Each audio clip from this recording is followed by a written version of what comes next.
ಯಾನಗೋಚರನಾಗಿ ವನಿತೆಯ ಮಾನಿಸದಲಿಗ ಪರಮಹಂಸನು ಮಾನುಷಾಕೃತಿಯಾಗಿ ತೋರಿದ ವಾಹ್ಯರಜನೆಯಲಿ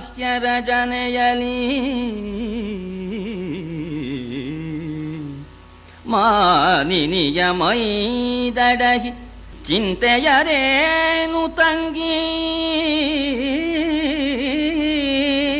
ಲತಾಂಗಿ ಹೇಳವು ನಿನ್ನ ಚಿಂತೆಯದೇನು ತಂಗಿ ಲತಾಂಗಿ ಹೇಳವು ಮೌನ ಮುದ್ರೆಯರೇ ನೆನಲು ಕಂದೆರದಳಿಂದು ಮುಗಿ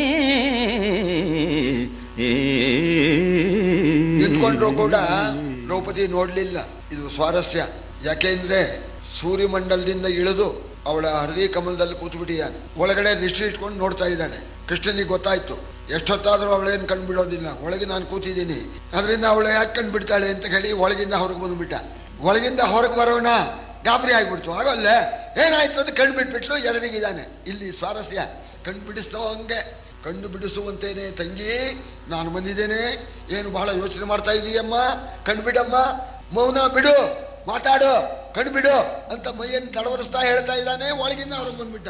ಒಳಗಿಂದ ಹೊರಗೆ ಬರದೆ ಇವನು ಎಷ್ಟು ಮಾಡಿದ್ರು ಅವಳೇನು ಕಣ್ಣು ಬಿಡ್ತಿರ್ಲಿಲ್ಲ. ಒಳಗಿರೋ ಪರಮಾತ್ಮ ಹೊರಗೆ ಬರೋಣ ಕಣ್ಣು ಬಿಟ್ಬಿಟ್ಲು. ನೋಡ್ತಾಳೆ ಪರಮಾತ್ಮ. ಏನಾಗಿರ್ಬೋದು ಅವಳ ಆನಂದನ ವರ್ಣನೆ ಮಾಡೋದು ನಮ್ಮಿಂದ ಸಾಧ್ಯವೇ? ನಮ್ಮ ಕುಮಾರವ್ಯಾಸ ವರ್ಣನೆ ಮಾಡ್ತಾನೆ. ಆಗ ಅವಳಿಗೆ ಏನು ಆನಂದ ಆಯಿತು ಅನ್ನೋದನ್ನು. ಉಬ್ಬಿದಳು ಹರುಷದಲ್ಲಿ ದುಗುಡದ ಕೊಬ್ಬು ಮುರಿದುದು ಪುಳಕವಾರಿಯೊಳೊಬ್ಬುಳಿಯೊಳೊಡೆಗಾಯ್ದು ನಿಂದವು ನಯನವಾರಿಗಳು ಸಭ್ಯತಾಲತೆ ಹೂತು ಕಸರಿಸಿ ಹಬ್ಬಿ ಫಲವಾದಂತೆ ಸಭ್ಯತಾಲತೆ ಹೂತು ಕಸರಿಸಿ ಹಬ್ಬಿ ಫಲವಾದಂತೆ ಕಾಯವನಿಬ್ಬರದ ನೀಡಾಡಿದಳು ಕಾಯವನಿಬ್ಬರದ ನೀಡಾಡಿದಳು ಹರಿಪದ ಪಯೋಜದಲ್ಲಿ. ಸಭ್ಯತಾಲತೆ ಭಕ್ತಿ ಎಂಬತಕ್ಕ ಬಳ್ಳಿ. ಆ ಭಕ್ತಿ ಬಳ್ಳಿ ಬೆಳೆಯೋದು ಹೇಗೆ ಅದನ್ನ ರೂಪಕದಿಂದ ವರ್ಣನೆ ಮಾಡ್ತಾನೆ.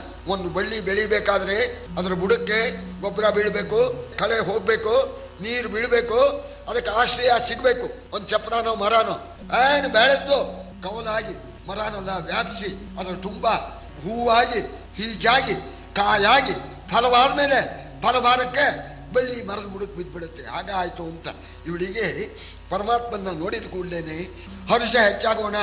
ಆ ಹರ್ಷದಿಂದ ಇನ್ನು ದೂರ್ವಾಸದಿಂದ ಏನೂ ತೊಂದರೆ ಆಗೋಲ್ಲ ಅನ್ನೋ ಚಿಂತೆ ಹೋಯ್ತು. ಆನಂದ ಬಾಷ್ಪ ಸುರಿತು, ನೀರಾಯ್ತು. ಇನ್ನೇನ್ರಿ ಆಗ್ಬೇಕು? ಮರ ಆಶ್ರಯಕ್ಕೆ ಕೃಷ್ಣ ಹಬ್ತು, ಮರ ತುಂಬಾ ಹಬ್ಕೊಡ್ತು, ಹೂವಾಯ್ತು, ಹೀಚಾಯ್ತು, ಕಾಯಾಯ್ತು, ಹಣ್ಣಾಯ್ತು, ಫಲಭಾರದಿಂದ ಬೇಯಿಸ್ಬಿಟ್ಲು ಅಂತ ದ್ರೌಪದಿ ಭಕ್ತಿ ಸ್ವರೂಪಳಾಗಿರ್ತಕ್ಕ ದ್ರೌಪದಿ ಪರಮಾತ್ಮನ ಪಾದದ ಮೇಲೆ ಬಿದ್ದು ಹೊರಳಾಡ್ಬಿಟ್ಲು. ಹೊರಳಾಡಿ ದೇವರನ್ನ ಸ್ತೋತ್ರ ಮಾಡಬೇಕಾದ್ರೆ ಪಾದಾದಿ ಕೇಶಾಂತವಾಗಿ ಸ್ತೋತ್ರ ಮಾಡಬೇಕು ಅಂತ ಈಗಲೂ ಪದ್ಧತಿ ಇರೋದು. ಪಾದ ಸ್ತೋತ್ರ ಮೊದಲು ಮಾಡಬೇಕು, ಆಮೇಲೆ ತಲೆ ಕೊನೆಗೆ ಕೇಶವನ್ನ ಹೊಗಳಬೇಕು ಅಂತ ಇದೆ. ಪ್ರಾರಂಭ ಮಾಡಿದ್ಲು. ಧರಣಿಯನು ಬಿಡದಳೆದು ಹೆಚ್ಚಿದ ಚರಣವಿದು ಸುರನದಿಯ ಸೃಜಿಸಿದ ಚರಣವಿದು ಧರಣಿಯನು ಬಿಡದಳೆದು ಹೆಚ್ಚಿದ ಚರಣವಿದು ಸುರನದಿಯ ಸೃಜಿಸಿದ ಚರಣವಿದು ಕಲಾದ ಕಲ್ಯಾಶಾಪ ನಿರುಗರಣ ಚರಣವಿದು ಕಲಾದ ಅಹಲ್ಯಾಶಾಪ ನಿರುಗರಣ ಚರಣವಿದು ಕಾಳಿಂಗ ಮರ್ದನ ಚರಣವಿದು ಕಾಳಿಂಗ ಮರ್ದನ ಚರಣವಿದು ಶಕಟ ಪ್ರಭಂಜನ ಚರಣವಿದು ಕಾಳಿಂಗ ಮರ್ದನ ಚರಣವಿದು ಶಕಟ ಪ್ರಭಂಜನ ಚರಣವಿದಲ ಶಕಟ ಪ್ರಭಂಜನ ಚರಣವಿದಲ ಎನ್ನುತ್ತ ಕೊಂಡಾಡಿದಳು ಹರಿಪದವಾಗ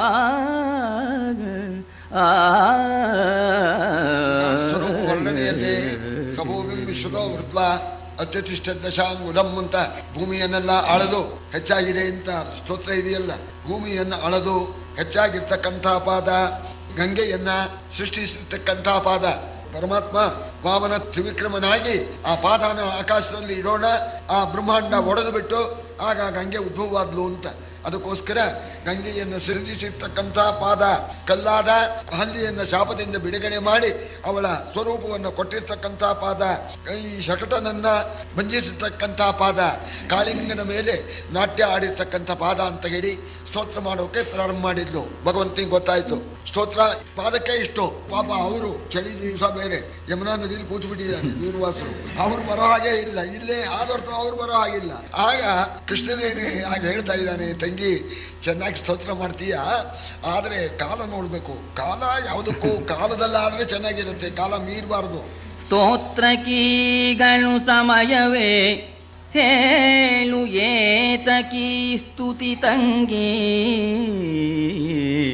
ಸ್ತೋತ್ರ ಕೀಗಳು ಸಮಯವೇ ಹೇಳು ಏತಕೀ ಸ್ತುತಿ ತಂಗಿ.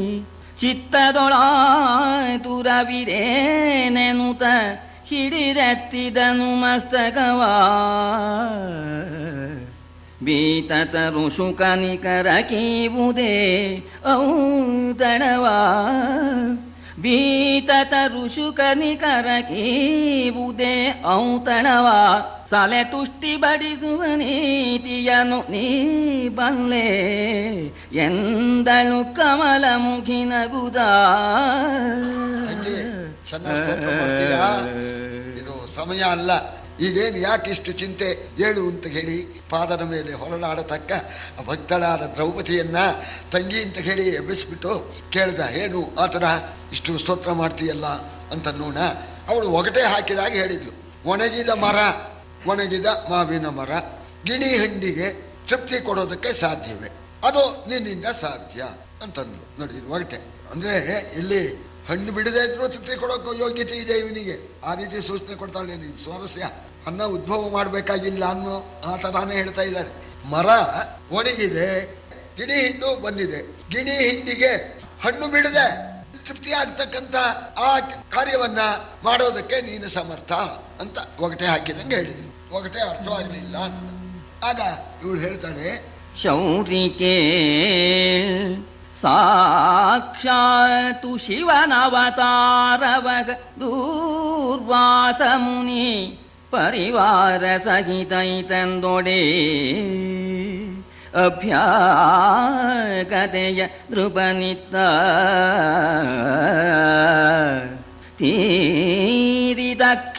ತೀರಿದಕ್ಷಯದಲ್ಲವಿಂದು ಶೌರಿಕೆ ತೀರಿದಕ್ಷಯದಲ್ಲವಿಂದು ಮಹಾಋಷಿಯ ಘನರೋಷವನ್ನಿಗೆ ಉಪಾರ ನಿನ್ನಯ ಮೈದು ನನತನುವು ಶೌರಿಗೆ ಮಹಾಋಷಿಯ ಘನರೋಷವನ್ನಿಗೆ ಉಪಾರ ನಿನ್ನಯ ಮೈದು ನನತನು ಎಂದಳಿಂದು ಮುಖಿ. ಸಾಕ್ಷಾತ್ ಪರಮೇಶ್ವರ ಅವತಾರವಾದ ದೂರ್ವಾಸ ಋಷಿಗಳು 88,000 ಶಿಷ್ಯರನ್ನು ಕರ್ಕೊಂಡು ನಮ್ಮ ಪರ್ಣಶಾಲೆಗೆ ಬಂದ್ರು. ಧರ್ಮರಾಜ ಅವರಿಗೆ ಆತಿಥ್ಯಕ್ಕೆ ಆಮಂತ್ರಣ ತಿಳಿದೇ ಕೊಟ್ಬಿಟ್ಟ. ಆಹಾರ ಇವತ್ತಿಗೆ ಕೈದಾಯ್ತು. ಭುಕ್ತವತಿ ಅಸ್ಮಿ ಅಹಂ ದೇವ, ನಾನು ಊಟ ಮಾಡಿಬಿಟ್ಟೆ. ನಾನು ಊಟ ಮಾಡಿದ ಮೇಲೆ ಅಕ್ಷಯ ಪಾತ್ರೆಯಲ್ಲಿ ಆಹಾರ ಇಲ್ಲ. ಧರ್ಮರಾಜ ಆಹ್ವಾನ ಕೊಟ್ಟಿದ್ದಾನೆ. ಈ ಮುಂದೇನಾಗ್ಬೇಕು? ಆಹಾರ ಇಲ್ಲದೆ ಇರೋಣದ್ರಿಂದ ಆ ಮಹಾಋಷಿಗಳ ಆ ಕೋಪಕ್ಕೆ ಈ ನಿನ್ನ ಪಾಂಡವರ ಆ ಶರೀರವೇನೆ ಆಹಾರವಾಗಬೇಕಾದ ಪ್ರಸಂಗ ಬಂದಿದೆ. ಇದೇ ಒಗಟೆ. ಹೇಗಾರು ಅವನಿಗೆ ತೃಪ್ತಿ ಆಗಿಬಿಡ್ಬೇಕಿಲ್ಲಿ. ಒಣಗಿದೆ ಅಂದ್ರೆ, ಮರ ಒಣಗಿದೆ ಅಂದ್ರೆ ಅಕ್ಷಯ ಪಾತ್ರೆ ಖಾಲಿ ಅಂತ. ಸರಿ, ಗಿಣಿ ಹಿಂಡು ದುರ್ವಾಸನ ಪರಿವಾರ ಅವರಿಗೆ ತೃಪ್ತಿ ಆಗದೆ ಇದ್ರೆ ಪಾಂಡವರು ಹೋಗ್ಬಿಡ್ತಾರೆ. ಆಗ ಕೃಷ್ಣ ನೋಡ್ದ, ಇಷ್ಟೇ ತಾನೇ. ಈಗ ಏನ್ ಮಾಡ್ಬೇಕೀಗ? ಒಣಗಿದೆ ಮರ ಅಂತ ಇವಳೆ ಹೇಳ್ತಾಳೆ. ಮರ ಒಣಗಿದೆ ಅಂದ್ರೆ ಒಣಗಿಲ್ಲ ಅಂತ ತೋರಿಸ್ಬೇಕು ಇವ. ಆಗ ಮರನ ಸ್ವಲ್ಪ ತಗೊಂಬಂದ್ಬೇಕಲ್ಲ, ಅದಕ್ಕೆ ಕೃಷ್ಣ ಒಂದು ಬುದ್ಧಿವಂತಿಕೆ ಮಾಡಲ್ಲ. ನಾವು ಹಸಿದೈತಂದರೆ ಈ ಪರಿದೇವಿ ನಾನಾ ದೂರ ದೂರುವುದು ಆವುದು ಚಿತವು ಹೇಳೆನಲು ನಡುಗಿ ಕೈ ಮುಗಿದು. ನೋಡು, ಬಹಳ ಹಸುವಾಗಿದೆ, ನಿಂದೆಲ್ಲ ಕಡೆಗಿರ್ಲಿ, ಬಹಳ ಹಸುವಿಂದ ಕೂಡ್ಕೊಂಡಿದ್ದೀನಿ. ಮೊದಲು ನಂಗೆ ತೃಪ್ತಿ ಪಡಿಸು, ಏನಾರು ಕೊಡು, ಆಮೇಲೆ ಬಾಕಿ ವಿಚಾರ ಅಂದ. ಇಲ್ಲಿ ಸ್ವಾರಸ್ಯ ಹಾಗಂದ್ಕೊಳ್ಳೇನೆ ಅಕ್ಷಯ ಪಾತ್ರೆ ತಗೊಂಡ್ಬರ್ತಾಳೆ, ಏನು ಇಲ್ಲ ಅಂತಾಳೆ ಅಂತ. ಅವಳೇನ್ ಮಾಡಿದ್ಲು, ಪಾರಮಾರ್ಥಕ್ಕೆ ಹೋಗ್ಬಿಟ್ಲು. ಕೃಷ್ಣ ಏನಂದ, ಬಹಳ ಹಸುವಾಗಿದೆ, ನೆಂಟರ ಮನೆಗೆ ಊಟ ಮಾಡ್ಕೊಂಡು ಬಂದ್ರೆ ಆಕ್ಷೇಪಣೆ ಆಗತ್ತೆ ಅಂತ ಮನೇಲಿ ಅಲ್ಲಿ ಹೇಳಿದ್ರು, ರಾಣಿಯರು ಊಟ ಮಾಡ್ಕೊಂಡು ಹೋಗಿ ಅಂತ ಬಿಟ್ಟು ಬಂದಿದ್ದೀನಿ, ಬಹಳ ಹಸುವು, ನಂಗನಕ ಹಸುವಂದು ತಡೆಯೋಕೆ ನಂಗೆ ಆಗೋಲ್ಲ, ಅದು ನಿಂಗೆ ಗೊತ್ತೇ ಇದೆಯಲ್ಲ, ಏನಾದ್ರು ಕೊಡು ಅಂತ ಅಂದೋಣ. ಇವಳೇನು ಮಾಡಿದ್ಲು, ಅದಕ್ಕೆ ಪಾರಮಾರ್ಥ ಅರ್ಥಕಲ್ಪನೆ ಮಾಡಿ, ಭಗವಂತ ನಿನ್ನ ಹಸಿವನ್ನು ನೀಗಿಸಬೇಕಾದರೆ ಏಕೋಭಾವದ ಭಕ್ತಿ, ಅಖಂಡವಾದ ಭಕ್ತಿ, ನಿಶ್ಚಲವಾದ ಭಕ್ತಿ, ಅದರಿಂದ ಸ್ತೋತ್ರ ಮಾಡಿದರೆ ನಿಮಗೆ ಹೊಟ್ಟೆ ತುಂಬುತ್ತೆ, ತೃಪ್ತಿ ಆಗತ್ತೆ. ನಾವು ಚಂಚಲ ಚಿತ್ತರು, ಈಗನಕ ಗಡಿಬಿಡಿ, ಯಾಕೆ ದೂರ್ವಾಸರಲ್ಲಿದ್ದಾರೆ, ಏನೇನಾಗತ್ತೋ ಅಂತ ಈಗ ಚಿತ್ತ ಸ್ವಾಸ್ಥ್ಯವೇ ಇಲ್ಲ ಅಂತ ಉತ್ತರ ಕೊಟ್ಬಿಟ್ಲು. ತಂಗಿ ಬಹಳ ಜಾಣೆಯಾಗಿ ವರ್ತಿಸಿದೆ ಇದುವರೆಗೆ, ಇಲ್ಲಿ ಬಿದ್ದೆ ನೀನು ಅಂದ ಕೃಷ್ಣ. ಇದು ನೋಡಿ, ಇದು ಯಾರಿಗೂ ಗೊತ್ತಾಗಲ್ಲ, ಇದು ಅವರವರ ಸಂಭಾಷಣೆಯಲ್ಲಿ. ಭಕ್ತಳು ಪರಮಾತ್ಮ ಹೇಗಿದೆ ನೋಡಿ. ಇವಳು ಪರಮಾರ್ಥ ಕಲ್ಪನೆ ಮಾಡೋಣ, ಇಲ್ಲಿ ನೀನು ಹೇಳಿರೋ ಮಾತನ್ನ ಮರೆತು ಬಿಟ್ಟು ಈಗ ಪರಮಾರ್ಥದ ಕಡೆಗೆ ಹೋಗಿದೀಯ, ಸ್ವಲ್ಪ ತಪ್ಕೊಂಡಿದೀಯ ನೀನು ನೋಡು ಅಂತ ಹೇಳಿ ಈಗ ಹೇಳ್ತಾನೆ. ಮತ್ತೆ ಅದೇ ಮಾತೇ ಹೇಳ್ತಾನೆ. ಮಾತುಗಳು ಸೊಗಸುವೆ ಹಸಿವಿಂದ ತುರರಿಗೆ, ಮಾತುಗಳು ಸೊಗಸುವೆ ಹಸಿವಿಂದ ತುರರಿಗೆ, ಎಲೆ ತಂಗಿತಾರೋ ಪ್ರೀತಿ ವಿದರೊಲಿದಿತ್ತುದೇ ಕ್ಷುಧೆಗಮೃತ ಪುಂಜವದೋ. ಏತಕೀ ಜಂಜಡವೆನಲು ಜಲಜಾತಮುಖಿ ಕಂಪಿಸುದ, ಕುಮುದಾರಾತಿ ಕೊಟ್ಟಾಸ್ಥಾಲಿಯನು ತಡವಿದಳು ಕರದಿಂದ. ಜಾಣೆ ನೀನು, ಹಸುವಿನ ಸ್ವಭಾವ ನಿನ್ಗೆ ಗೊತ್ತು. ಯಾರು ಹಸುವಿಂದ ಕೂಡ್ಕೊಂಡಿದ್ದಾರೋ ಅವರಿಗೇನೂ ತೋಚೋದಿಲ್ಲ. ಶಯ್ಯ ವಸ್ತ್ರಂ ಚಂದನಂ ಚಾರು ಹಾಸ್ಯಂ ವಾಣಿ ವೀಣಾ ಸುಂದರಿ ಯಾಚ ನಾರಿ ನಭ್ರಾಜಂತೆ ಕ್ಷುತ್ಪಿಪಾಸಾತುರಾಣ ಸರ್ವಾರಂಭಾ ತಂಡುಲ ಪ್ರಸಮೂಲಾಹ ಅಂತ. ಹಸಿವಾಗು ಬಹಳ ಸಂಕಟ ಆಗ್ತಾ ಇದೆ, ಬಹಳ ಹಸಿವು, 2-3 ಗಂಟೆ ಆಗೋಗಿದೆ, ಹಸಿವಾಗಿದೆ, ಇನ್ನೂ ಅಲ್ಲಿ ಅಡಿಗೆ ಆಗಿಲ್ಲ. ಯಾರೋ ಬಂದ್ರು, ಸ್ವಾಮಿ ಸ್ವಲ್ಪ ವೀಣೆ ಬಾರಿಸ್ಲ, ಹೋಗೋಯ್ಯ ವೀಣೆ ಅಂತ. ಸ್ವಲ್ಪ ಹಾಸಿಗೆ ಹಾಸಿದೆ, ಸ್ವಲ್ಪ ಮಲ್ಕೊಳ್ಳಿ, ನಿದ್ದೆ ಬರುತ್ತೆ ಅಂದ್ರೆ ನಿದ್ದೆ ಬರುತ್ತೆ ಹಸಿವಿದ್ದವರಿಗೆ. ಶಯ್ಯ ವಸ್ತ್ರಂ ಚಂದನಂ ಚಾರು ಹಾಸ್ಯಂ. ನಿಮ್ಮ ಜೋಕು ಅಂತಾರೆ ಇಂಗ್ಲೀಷ್ನಲ್ಲಿ, ಆ ಜೋಕು ಹಾಸ್ಯ ಅದೆಲ್ಲ ಹೊಟ್ಟೆ ತುಂಬಿದವರಿಗೆ, ಹಸಿರಿರ್ತಕ್ಕವರಿಗೆ ನಿಮ್ ಜೋಕು ಹಾಸ್ಯ ಬೇಕಾಗಿಲ್ಲ. ಅದಕ್ಕೆ ಚಾರು ಹಾಸ್ಯಂ ವಾಣಿ ವೀಣಾ ಸುಂದರಿ ಯಾಚ ನಾರಿ ನಬ್ಜಾದಂತೆ ಕ್ಷುತ್ಪಿಪಾಸಾತುರಾಣ ಸರ್ವಾರಂಭ ತಂಡುಲ ಪ್ರಸ್ಥಮೂಲಾಹ ಅಂತ. ಅನ್ನ ಬೀಳ್ಬೇಕು, ಪಟ್ಟಿಗೆ ಬತ್ತಿ ಆಗ್ಬೇಕು. ತಂಗಿ ತೆಗಿ, ಇಲ್ಲ ಅನ್ನೋದು ದೊಡ್ಡದಲ್ಲ, ನನ್ನ ಸ್ವಭಾವ ಗೊತ್ತು ನಿಂಗೆ. ನನಗೆ ಅದು ಇದು ಅಂತಲ್ಲ, ನನ್ನ ಮರ್ಜಿ ಏನಪ್ಪಾ ಅಂದ್ರೆ ಕೊಡ್ತಕ್ಕ ವಸ್ತು ಮುಖ್ಯವಲ್ಲ, ಕೊಡತಕ್ಕವರು ಮುಖ್ಯ. ಇದು ಎಂಥ ಪಾಯಿಂಟ್ ಹೇಳ್ತಾ ಇದ್ದಾನೆ. ಕೊಡತಕ್ಕವರು ಮುಖ್ಯ, ಕೊಡತಕ್ಕವರು ಪ್ರೀತಿಯಿಂದ ಕೊಡ್ತಾರೆಯೇ ಇಲ್ವೇ ಅಂತ ನೋಡ್ತೇನೆ ನಾನು. ಕೊಡೋ ವಸ್ತು ಮುಖ್ಯವಲ್ಲ, ಪ್ರಮಾಣ ಮುಖ್ಯವಲ್ಲ ಅಂತ ಎರಡೂ ಅಂದ್ಬಿಟ್ಟಾವ. ಇವಳಿಗೆ ಗಾಬರಿ ಆಗ್ಬಾರ್ದಲ್ಲ, ಕ್ವಾಲಿಟಿ ಕ್ವಾಂಟಿಟಿ ಅಂತ ಎರಡೂ ನೋಡಲ್ಲ ನಾನು ಅಂದ ಅವನು. ಏನೋ ಕೊಡು, ನಿನ್ನ ಹತ್ರ ಇದ್ದಿದ್ದು ಅಷ್ಟಿಲ್ಲ ಇಷ್ಟಿಲ್ಲ ಅಂತ ಅನ್ಬೇಡ, ಎಷ್ಟಿತ್ತೋ ಅಷ್ಟು ಕೊಡು ಅಂತ ತಿಳ್ಕೊಂಡ್ಬಿಟ್ಲು. ಆಗ ಓಡಿ ಹೋದ್ಲು, ಪಾತ್ರೆ ತಗೊಂಬಂದು ಕುಮುದಾರಾತಿ ಕೊಟ್ಟ ಸ್ಥಾನಿಯನು ತಡವಿದಳು ಏತಕಿ ಗೆಂಜಡವ ಏನದು ಜಲಜಾತ ಮುಖಿ ಕಂಪಿಸುತ್ತ. ಏನ್ ಮಾತಾಡಿದಾನೆ, ಸಂತೋಷ ಹೆಚ್ಚಾಗ್ಬಿಡ್ತು, ಉದ್ಭವ ಮಾಡ್ತಾನೆ ಅಂತ. ಯಾಕೆ ಸುಮ್ಮನೆ ಜನ ಮಾಡ್ತೀಯ, ತಗೊಂಬ, ಏನಿದ್ರು ಕೊಡು, ಅಲ್ಪವೋ ಸ್ವಲ್ಪವೋ ತೃಪ್ತನಾಗ್ತೇನೆ ಅನ್ನೋಣ. ಅವಳಿಗೆ ಸಂತೋಷವಾಗಿ ಜಲಜಾತ ಮುಖಿ, ಸೂರ್ಯನ ಮುಂದಿರ್ತಕ್ಕಂಥ ಕಮಲ, ಕೃಷ್ಣನ ಮುಂದೆ ಮುಖ ಅರಳು ಬಿಡ್ತು, ಕಮಲ ಮುಖಿ ನಡುಗ್ತಾ. ಆಗ ಪಾತ್ರೆ ತಗೊಂಡ್ಬಂದು, ಪರಮಾತ್ಮ ಪಾತ್ರೆ ತಗೊಳ್ಳಿಲ್ಲ, ಯಾಕೆಂದ್ರೆ ನೀನು ಪಾತ್ರೆ ನಂಗೆ ಬೇಡ, ನನ್ನ ಅದೃಷ್ಟ ಅಂತ. ಆಗ ಹಿಂಗಲ್ಲು ತಡವಿದಳು ಕರದಿಂದ. ತಡವರ್ಸೋಣ, ಆ ಕಂಠದಲ್ಲಿ ಒಂದು ಅಗಳು, ಒಂದು ಕೊತ್ತಂಬರಿ ಸೊಪ್ಪಿನ ಚೂರು ಸಿಕ್ಕಂಬಿಟ್ಟಿತ್ತಲ್ಲಿ.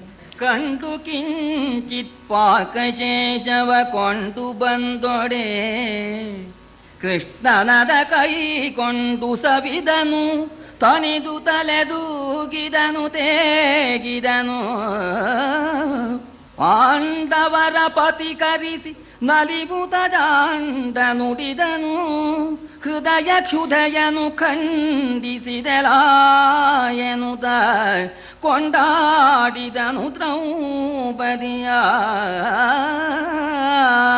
ಕಿಂಚಿತ್ ಪಾಕಶೇಷವ ಅಂತಂದಿದ್ದಾರೆ, ಏನೋ ಒಂದು ಚೂರು ಉಳ್ಕೊಂಡಿತ್ತು ಅಂತ. ಶಾಕಾನ್ನಂ ವೀಕ್ಷ್ಯ ಕೇಶವ, ಶಾಕಾನ್ನ ಅಂತ. ಶಾಕ ಒಂದಗಡು ಅನ್ನ ಎರಡೂ ಸೇರ್ಕೊಂಡಿತ್ತು. ಅದನ್ನು ಕೈಯಲ್ಲಿ ತಗೊಂಡು ಇದಿದೆ ನೋಣ ಹಾಕೋ ಅಂತ ಹಾಕಿಸ್ಕೊಂಡ. ಕೃಷ್ಣಾರ್ಪಣ ಅನ್ನೋ, ಕೃಷ್ಣಾರ್ಪಣ ಅಂತಂದು ಹಾಕೊಳ್ಳೇನೆ. ಅನೇನ ಹರಿರೀಶ್ವರ ವಿಶ್ವಾತ್ಮ ಪ್ರಿಯತಾಂ ದೇವ ತುಷ್ಟಶ್ಚಾಸ್ತಿ ಯಜ್ಞಭುಕು. ತಂಗಿ ಪರಮ ಭಕ್ತಿಯಿಂದ ಪ್ರೀತಿಯಿಂದ ಕೊಟ್ಟಿರ್ತಕ್ಕ ಈ ಒಂದು ಅಗಳಿನಿಂದ ಬ್ರಹ್ಮಾಂಡ ನಾಯಕ ವಿಶ್ವಸ್ವರೂಪ ವಿಶ್ವಾತ್ಮ ಆ ಪರಮಾತ್ಮ ಬ್ರಹ್ಮಾಂಡ ನಾಯಕ ತೃಪ್ತನಾಗಲಿ ಅಂತ ಹೇಳಿ ಬಾಯಲ್ಲಿ ಹಾಕೊಂಡ. ಚಪ್ಪರಿಸಿಬಿಟ್ಟನಂತೆ. ಅದೇನು ನಾಲಿಗೆ ಒಳಗೆ ಎಲ್ಲಿ ಸೇರಿರ್ತಾವ ಅಲ್ಲಿ ಸೇರಿಬಿಡ್ತಾವನಿಗೆ. ಆ ನಾಲಿಗೆಗೆ ಬಿದ್ದು ಕೂಡ್ಲೇನೆ ಚಪ್ಪರಿಸಿಬಿಟ್ಟನಂತೆ, ಸವಿದನಂತೆ. ಆ ರುಚಿಯಾಗಿರ್ತಕ್ಕಂಥದ್ದನ್ನು ಏಕ್ದಮ್ ನುಂಗೋದಿಲ್ಲ ನಾವು. ಒಳಗೋಗ್ಬಿಟ್ರೆ ಏನೂ ಇರೋದಿಲ್ವಲ್ಲ, ಇರೋದು ಅಲ್ಲೇ ತಾನೇ ನಾಲ್ಗೆಯಲ್ಲೇ ಒದ್ದಾಡ್ತಾರೆ ಒಬ್ರು. ಅದು ಕೆಲವರು ನಿಕ ಹೋಗ್ಬಿಡುತ್ತಲ್ಲ ಅಂತ ಅಲ್ಲೇ ಅಲ್ಲಿ ಇರೋದು ಇಲ್ಲ, ಗ್ರಾಚಾರ ಒಳಗೋಗ್ಬಿಡುತ್ತೆ. ಅದಕ್ಕೆ ಚಪ್ಪರಿಸ್ಬಿಟ್ಟು ಅವನು ಆ ರೀತಿ ತೆಗೆಬಿಟ್ಟಂತೆ. ನನ್ನ ಹೃತ್ಕೃತಿಯನ್ನ ನೀನು ನಿವಾರಣೆ ಮಾಡಿದೆ ಅಂತ ಹೇಳಿ ಪಾಂಡವರ ಪತಿಕರಿಸಿ. ಇಲ್ಲೊಂದು ಮಾತು ಹೇಳ್ತಾನೆ, ಪಾಂಡವರ ಮೇಲೆ ಪುರಸ್ಕಾರ ಕೊಟ್ಟು, ಪಾಂಡವರು ತಾನೇ ಆಹ್ವಾನ ಕೊಟ್ಟಿರೋದು, ಆ ಪಾಂಡವರನ್ನು ಪುರಸ್ಕರಿಸಿ ಆಗ ಬ್ರಹ್ಮಾಂಡ ನಾಯಕ ತೃಪ್ತನಾದ ಅಂತ ಹೇಳಿ ತಿಂದ ಜೈವಿದ ಅಂತ. ಇಲ್ಲಿ ಒಂದು ವಿಚಾರ ಯಾರೋ ಒಬ್ರು ಹೇಳಿದರು, ಅದರಿಂದ ನನಗೆ ಈ ವಿಷಯ ಹೇಳ್ತೇನೆ. ಇದನ್ನು ನೀವು ಹೇಳಿ ಅಂತ ಅಲ್ಲ. ಹಂಗಾರೆ ದ್ರೌಪದಿ ಶುಚಿ ಅಂತ ಹೇಳಿದ್ರಲ್ಲ ನೀವು, ಶುಚಿಯಾಗಿರಬೇಕು ಅಂತ. ಏನು ಶುಚಿ ಅಲ್ಲ, ಮುಸ್ರೆ ಪಾತ್ರೆಯಲ್ಲಿ ಮುಸ್ರೆ ಉಳ್ಕೊಂಡಿದೆ, ಎಂತ ತೊಳೆದಿದ್ದಾಳೆ ಅವಳು. ಶುಚಿ ದಕ್ಷ ಒಳ್ಳೆ ರಮ ಅಂದ್ರಲ್ಲ, ಹೊಗಳಿದ್ರಲ್ಲ. ಮುಸ್ರೆ ಪಾತ್ರೆ ತೊಳೆದಿಟ್ಟಿದ್ದಾಳೆ, ಅಲ್ಲಿ ಮುಸ್ರೆ ಸಿಕ್ಕೊಂಡ್ತು ಅಂದ್ರೆ ಅದೆಂತ ತೊಳೆದಿದ್ದಾಳೆ ಅಂತ ಆಕ್ಷೇಪಣೆ ಬರೋದಿಲ್ವೇ? ಅದು ತೊಳೆದಿಟ್ಟಿದ್ದಾಗ ಏನೂ ಇರಲಿಲ್ಲ. ಕೊಟ್ಟಿರೋನು ಯಾರು ಆ ಪಾತ್ರೆನ? ಸೂರ್ಯನಾರಾಯಣ. ಅವ ಏನು ಹೇಳ್ದ? ಸಾಧ್ವಿಯಾದ ಪತಿವ್ರತಿಯಾದ ದ್ರೌಪದಿ ಮಡಿಮಡಿಯಾಗಿ ಅಡಿಗೆ ಮಾಡಿ ಇದರಲ್ಲಿ ಇಟ್ಕೊಂಡು ಬಡಿಸಿದ್ರೆ ಎಷ್ಟು ಜನ ಊಟ ಮಾಡಿದ್ರು ಇದರಲ್ಲಿ ಮುಗಿಯೋದೇ ಇಲ್ಲ. ದ್ರೌಪದಿಗೆ ಊಟ ಆದ್ಮೇಲೆ ಖಾಲಿ ಆಗತ್ತೆ ಅಂತ ಕೊಟ್ಟಿದ್ದ ಅವ. ಸೂರ್ಯ ಯಾರು? ಭಗವಂತನ ಬಲಗಣ್ಣು ನಾರಾಯಣನ. ಇವ ಅದಕ್ಕೆ ತಗೊಂಬ ಪಾತ್ರೆನ ಅಂದ. ಇವಳು ಬಂದಾಗ ನೋಡ್ಬಿಟ್ಟ ಇವ, ಈ ಬಲಗಣ್ಣು ಸೂರ್ಯ ಹುಟ್ಟಿಸಿಬಿಡ್ತು. ಮುಂಚೆ ಇರಲಿಲ್ಲ. ಅವಳು ಚೆನ್ನಾಗಿ ತೊಳೆದಿದ್ದಾಳೆ. ಪಾಪ ತಾಯಂದ್ರೆ ಯಾರು ಗಾಬರಿ ಆಗ್ಬೇಕಾಗಿಲ್ಲ, ಅವಳು ಚೆನ್ನಾಗಿ ತೊಳೆದಿಲ್ಲ ಅಂತ ಆಕ್ಷೇಪಣೆ ಮಾಡಿಬಿಟ್ರೆ ದ್ರೌಪದಿನ ಆಕ್ಷೇಪಣೆ ಬರೋಲ್ವೇ? ಗಾಬರಿ ಆಗ್ಬೇಕಾಗಿಲ್ಲ, ಮುಂಚೆ ಇರಲಿಲ್ಲ, ಆಮೇಲೆ ಸೃಷ್ಟವಾಯ್ತು. ತೇಗ್ಬಿಟ್ಟ. ತೇಗೋಣ ಏನ್ ಹೇಳಿ ತೆಗಿದಾನವ? ವಿಶ್ವಾತ್ಮ ವಿಶ್ವನಾಯಕ ತೃಪ್ತನಾಗಿ ತೇಗಲಿಯಿಂದ ತಾನು ತೇಗ್ಬಿಟ್ಟ. ಇಲ್ಲೇನಾಗಿದೆ? ಅನ್ನಕ್ಕೆ ಕೂತಿದ್ರಲ್ಲ ಸ್ವಾಮಿ ಎಂದ್ರು. ಏನು ಬಂತು? ಹೊಟ್ಟೆ ಉಬ್ಬರಿಸ್ತಾ ಇದೆ ಎಂದ್ರು. ಅರಸ ಕೇಳಿ ಜಯಲಿ ಮನದುಬ್ಬರದ ತನುವಿನ ತಳಿತ ರೋಮದ ಭರದ ತುಷ್ಟಿಯ ಬಳ್ಳಿ ತೇಗಿನ ಹಿಗ್ಗುವಂಡೆಗಳ ಕೊರಳಿಗಡರುವ ಹೊಟ್ಟೆಗಳ ಋಷಿವರರು ಸಗದೂರ್ವಾಸ ಮುನಿ ಅಚ್ಚರಿಯವಾನುದ ತನ್ನೊಳರಿದನು ಮುರಗರನ ಬರವ. ಅನೇಕ ಕೂತವರಿಗೆ ಇದ್ದಕ್ಕಿದ್ದಾಗೆ ಹೊಟ್ಟೆ ತುಂಬ್ತಾ ಬಂದ್ಬಿಡ್ತು. ತುಂಬೋದು ಅಂತಂದ್ರೆ ಏನು? ಜಾಗ ಇಲ್ಲ, ಒಂದು ಬಿಂದು ನೀರಿಗೆ ಜಾಗ ಇಲ್ಲ. ಹಿಗ್ಗು ಹಳ್ಳೆಗಳ ಹಳ್ಳೆ ಎಲ್ಲ ಹಿಗ್ಗೋಗ್ಬಿಡ್ತು. ಹೊಟ್ಟೆ ಕತ್ತು ಏಕಾಕಾರ. ಅದನ್ನು ಹೇಳಿದ್ದಾರೆ ಇಲ್ಲಿ, ಕೊರಳಿಗೆ ಅಡರುವ ಹೊಟ್ಟೆಗಳ ಅಂತ. ಅಷ್ಟು ತಿಂದಿದ್ರಿಂದ ಮೈಯಲ್ಲಿ ರೋಮಾಂಚ ನೆಟ್ಟಗಾಗೋಗ್ಬಿಟ್ಟಿದೆಯಂತೆ. ಏನು ಸಾಧ್ಯವೇ ಇಲ್ಲ. ಈಗ ಆಗೋಯ್ತಲ್ಲ ಅಂತ ಗಾಬರಿ ಆಗ್ತಾ ಇದ್ದಾರೆ. ಇನ್ನೇನು ಗತಿ, ಅಡುಗೆ ಮಾಡೋಕೆ ಹೇಳಿ ಬಂದಿದ್ದೇವಲ್ಲ ಅಂತ ಇದ್ದಾರೆ. ಇದು ದೂರ್ವಾಸರಿಗೂ ಆಯ್ತು. ದೂರ್ವಾಸರಿಗೂ ಆಗೋಣ ಆಶ್ಚರ್ಯಪಟ್ಬಿಟ್ರು, ಪರಮಾಶ್ಚರ್ಯಪಟ್ಟು. ಆಗ ದೂರ್ವಾಸರು ಹೇಳ್ತಾ ಇದ್ದಾರೆ, ಗಾಬರಿ ಆಗ್ಬೇಡಿ, ಈಗ ಹೊಟ್ಟೆ ಉಬ್ಬರಿಸಿಬಿಡ್ತಲ್ಲ, ಹೊಟ್ಟೆ ತುಂಬಿಡ್ತಲ್ಲ ಅಂತ ಗಾಬರಿ ಆಗ್ಬೇಡಿ. ಅಲ್ಲಿ ಒಂದು ನಡೆದಿದೆ, ಒಂದು ವಿಚಾರ.